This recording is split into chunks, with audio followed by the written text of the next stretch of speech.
Welcome to my podcast today. I'll be discussing about how we can create opportunities for our young people, empowering them to live to their full potentials. When I talk about opportunities in this discussion, I am making reference to economic opportunities for our young and energetic population. Currently, the young people constitute about 60 to 70% of Nigeria's population.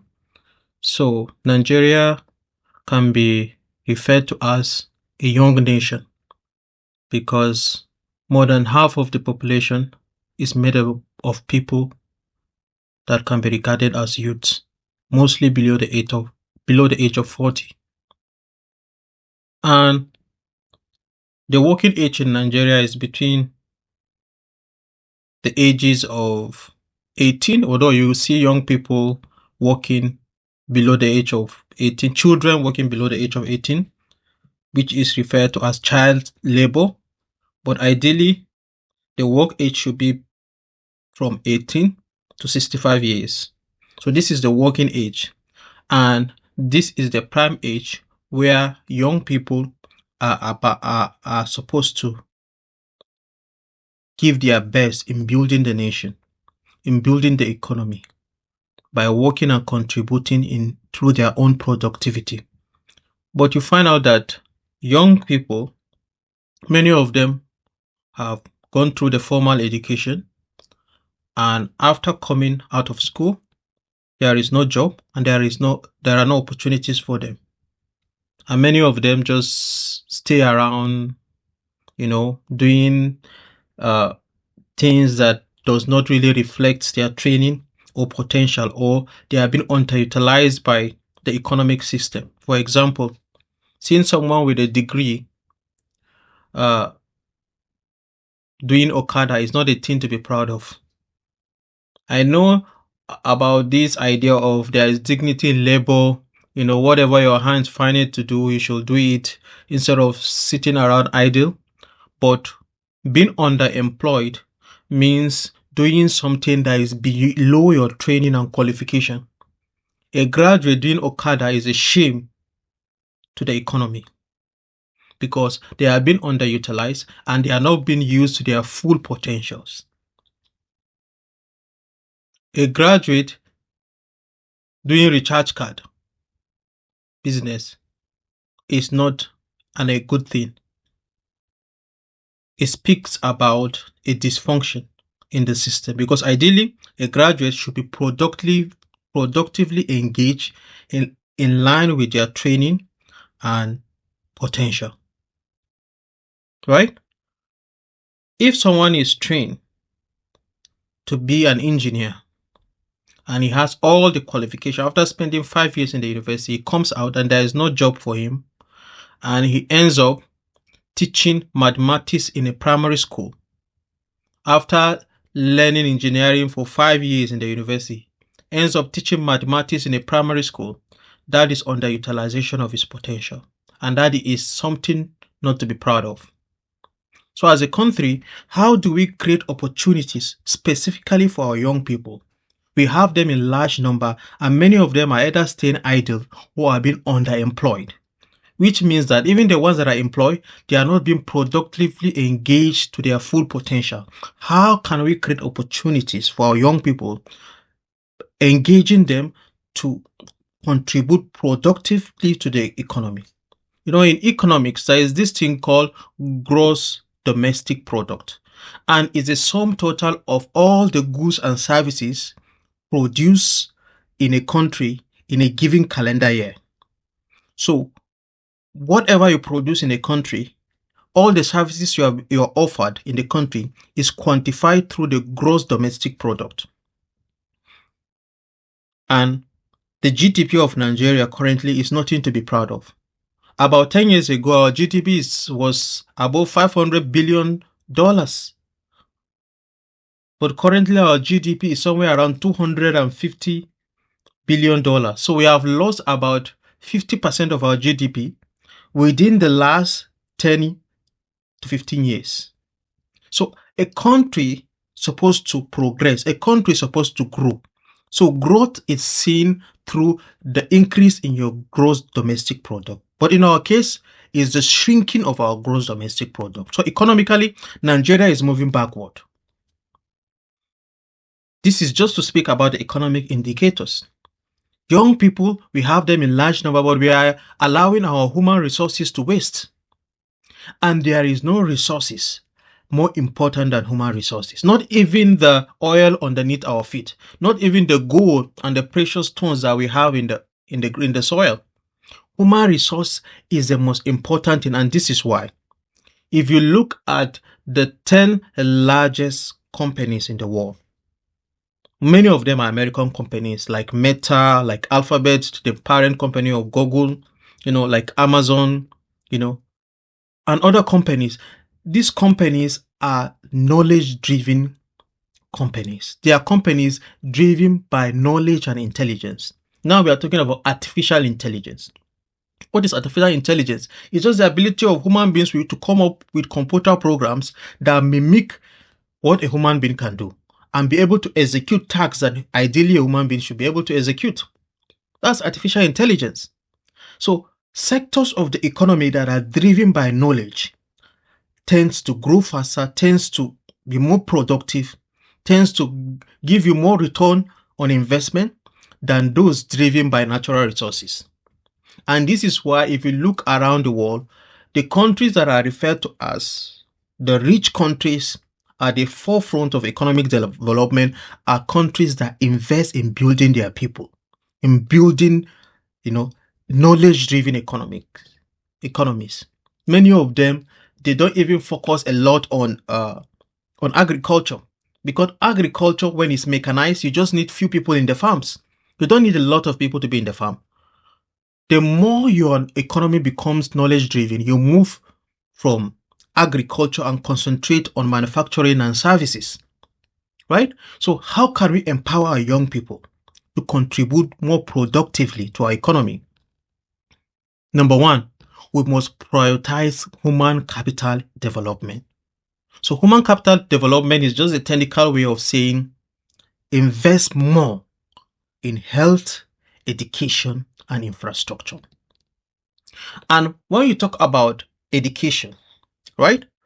It's not just about the formal education that you go to school from primary school to the university. There is also the technical education, the hands-on skills that you need to work to contribute to the economy. What's the use of going to school and studying medicine and then you cannot treat a patient? What's the use of that? And there are certain courses that we study in school that have no real economic value. Why not take out those courses and admit more people in the more productive courses? Courses that when they come out, they contribute better into the economy. And by focusing on hands-on skills, we are able to train people not to just look for jobs, but to create opportunities. And when it comes to creating opportunities, it's not just about saying, if you don't see a job, create one. If the conditions are not there for you to create, no matter how nice your ideas, they will just remain on a piece of paper or on your laptop. You won't be able to translate your ideas into meaningful product or service without the right conditions. And the government has a responsibility for creating the right conditions through regulations, right? Through ease of doing business, right? By providing, access to finance. Finance is one area that is still an issue of concern, especially for young people. By now, we should have banks that give funds only to young entrepreneurs. But we don't have things like that in Nigeria. So young people are allowed, to be struggling with already established business. When you have a young idea, there should be banks that specialize in, helping you bring that ideas to life and give you the initial, seed capital you need to start something. We should not be risk adverse. We should allow our young people to go out there to take risks without fear of financial ruin. Because when you are scared of ruining yourself financially because of lack of resources, it incapacitates you and restricts you from, taking the risks you need to take. Maybe you feel that if I take this risk, I may lose my money and I'll get bankrupt. And many of them, the money that they are even using is not even their money. But if you create, institutions that fund businesses specifically for young people and give them the breathing room to take risks, even if the idea fail, we should not punish them, but allow them to go back to the drawing board and sharpen the ideas and learn the lessons and come back. This is how you make use of your young population. There are a lot of young people in Nigeria with very interesting and practical ideas, but there are no conditions. There is nothing that is supporting them apart from their feet. And Nigeria is a poor country. Most people don't have the finance they need to bring those ideas to reality. And that is how many of our young people, they live and they get old with their ideas, and many of them die with their ideas because we have a very dysfunctional system. Many of you listening to me now have ideas in your head. Many of you have these ideas for years and you are getting old. And you don't even know when that ideas can, be brought into reality, because the challenges around you is even making you difficult to even have what to eat, not to talk about, starting a business. How can we create these conditions? The government has that responsibility. Not the private sector in this stage, the government. The responsibility of the government is to create the right conditions through regulations, through institutions, strengthening institutions and creating relevant institutions. There are many institutions that are in existence that are a complete waste of time. For me, institutions like the Regional Development Agency are a total waste of time. Because why are you creating regional development agencies when you have ministries and parastatals? What's the work of the ministries and parastatals is to develop the regions. Instead of building, creating all these irrelevant MDAs that the legislature keep creating, why not create institutions that focus on the majority of your population, which is the youth? What about having a bank that only finance young entrepreneurs? What about that? Right? These are the things we should be pressing for. Right? Because without finance, those ideas will never be brought to reality. And you go to a commercial bank in Nigeria, they don't give loans. I went to a bank in Nigeria and the banker told me to my face that they don't finance emerging business. They don't finance new business. They only finance established business with a track record, of income and collateral. That means as a young person in Nigeria with an idea, you have no hope except if you are from a rich family. You have no hope of financing those business. I went to a bank and the banker told me there are banks and every bank in Nigeria that they know don't finance young entrepreneurs. They don't finance, emerging ventures and new businesses.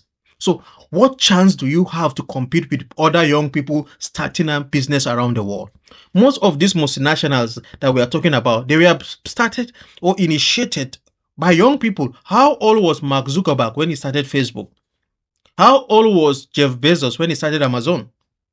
Right? At the age of 30, many people are still, looking around for a job to do because there are no opportunities. There are no jobs because these businesses that these young people will start in the next 5 to 10 years, these businesses are the ones that will employ people. How many people are employed by Facebook? How many people are employed by Amazon? Thousands of people. So young people have the ideas, but there is these conditions that restrict them and put them in a box. It create a ceiling where you are always subservient to the evil system. You're always looking for peanut and handout from politicians and fighting each other and being used as stocks. That's what the best they have for you. What about financing your ideas and helping you build business and make your life better and create opportunities for other young people like you? What about that?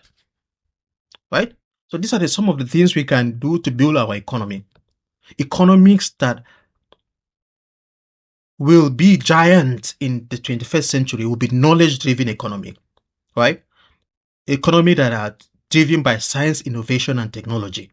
So we need to think about investing in AI and creating data centers and training people in programming, artificial intelligence, virtual reality, and all these relevant fields in large numbers, because we have the number. We can create, the conditions just by the use of, the instrumentality of government policies. But when you don't have the right government, you can keep saying these things. I hope my message reaches the right people. If you have any other idea that you think we need to talk about, or any suggestion on the next topic I should discuss, please write in the comment section. And then thank you for listening. See you next time. Bye.